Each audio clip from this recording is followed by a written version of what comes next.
ایک بار مدینے کے تاجدار صلی اللہ تعالی علیہ وآلہ وسلم کہیں تشریف لے جا رہے تھے۔ حضرت سیدنا ابو ہریرہ رضی اللہ تعالی عنہ کو ملاحظہ فرمایا کہ ایک پودا لگا رہے ہیں۔ استفسار فرمایا، کیا کر رہے ہو؟ عرض کی، درخت لگا رہا ہوں۔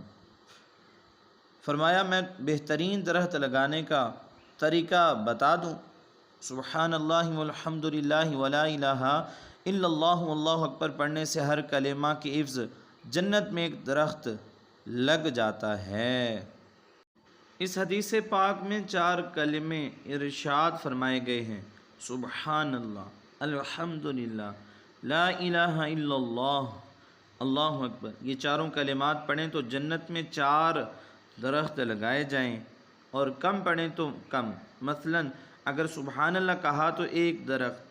ان کلمات کو پڑھنے کے لیے زبان چلاتے جائیے اور جنت میں خوب درخت لگواتے جائیے۔